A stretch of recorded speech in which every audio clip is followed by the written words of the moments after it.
Hello दोस्तों, स्वागत है आप सभी का आपके अपने YouTube channel JS topic study में। दोस्तों, आज की इस वीडियो में हम एलसीएम और एचसीएफ निकालना सीखेंगे बहुत ही सिंपल तरीके से, क्योंकि बहुत सारे बच्चे हमारे पास में कमेंट कर रहे थे। मैंने कम्युनिटी पोस्ट भी डाला था, उस पर भी बहुत सारे बच्चे कमेंट कर रहे थे कि सर एलसीएम और एचसीएफ को बता दीजिए। तो आज की इस वीडियो में हम सीखेंगे कि एलसीएम और एचसीएफ किस प्रकार से निकाला जाता है, ठीक है। और हमारे पास में एक ही सवाल है, इन्हीं संख्याओं का हम एलसीएम निकालेंगे और इन्हीं संख्याओं का हम क्या करेंगे, एचसीएफ निकालेंगे, ठीक है।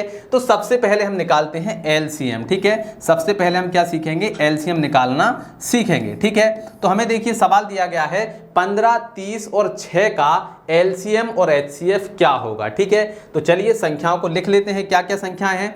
तो संख्याएं हमारे पास हैं 15, ठीक है, 30 और 6, ठीक। तो जब भी हमें एलसीएम निकालना होता है, पहला काम हम क्या करते हैं, संख्याओं को इस प्रकार से लिख लेते हैं, ठीक। फिर दूसरा काम क्या करना है, एक लाइन खींचते हैं ऐसे और दूसरी लाइन खींचते हैं ऐसे, ठीक है। इसी प्रकार से आपको भी कर लेना है। अब हम क्या करते हैं, इनके अभाज्य गुणनखंड करते हैं, ठीक है। अभाज्य गुणनखंड का मतलब है कि हमें अभाज्य संख्याओं से भाग लगाना है। जैसे कि सबसे पहले 2 से लगाएंगे, 2 से नहीं जाएगा तो 3 से लगाएंगे, 3 से नहीं जाएगा तो 5 से लगाएंगे। इसके बाद में हम धीरे धीरे बढ़ते चले जाएंगे, ठीक। तो यहाँ पर देखिए जो 15 है इसमें 2 से नहीं जाएगा, 30 में 2 से चला जाएगा और 6 में 2 से चला जाएगा। तो चलिए सबसे पहले 2 से ही लगाते हैं। 15 में नहीं जा रहा है, 15 को वैसा ही लिख देंगे, ठीक है। इसके बाद में 30 है, तो यहाँ पर देखिए 2 एकम 2, यहाँ पर 3 है तो 1 बचेगा, यहाँ पर हो जाएंगे 10, तो 2 पंजे 10, ठीक। अब यहाँ पर है कितना, 6, तो 2 तिया 6, ठीक। अब देखिए 2 से इसमें भी नहीं जाएगा, इसमें नहीं जाएगा और इसमें नहीं जाएगा, मतलब 2 से अब नहीं जाएगा, तो अब हम 3 से ट्राई करेंगे। तो देखिए 3 से 15 में चला जाएगा, तो 3 5 15, ठीक है। यहाँ पर भी 15 है, तो 3 5 15 और यहाँ पर 3 एकम 3, ठीक है। अब इसके बाद में देखिए 3 से भी नहीं जाएगा, अब तो 5 से जाएगा, तो 5 से लगाते हैं। 5 एकम 5, 5 एकम 5 और 1 का 1, ठीक। अब देखिए यहां पर नीचे एक एक आ गया है, इसका मतलब यह है कि अब हमें आगे हल नहीं करना है, ठीक है। अब ये वाली जो संख्या है इनको हम क्या करेंगे, गुणा कर लेंगे और वही हमारा क्या हो जाएगा, एलसीएम हो जाएगा, ठीक। तो यहां पर हम लिखते हैं एलसीएम बराबर, ठीक है, क्या क्या संख्या है, 2 गुणा 3 गुणा 5, ठीक। इनको गुणा कर लेते हैं, तो 2 तिया 6, 6 पंजे 30, तो क्या आ गया, 30। और यही जो 30 है ये हमारा क्या है, एलसीएम है, यानी यही हमारा क्या है, आंसर है, ठीक है। समझ में आया। तो इस प्रकार से हम किसी भी संख्याओं का क्या करते हैं, एलसीएम निकालते हैं, ठीक। अच्छा, अब इन्हीं संख्याओं को हमें क्या करना है, एचसीएफ भी निकालना है। तो चलिए अब हम यहाँ पर क्या करते हैं, एचसीएफ निकालते हैं, ठीक है।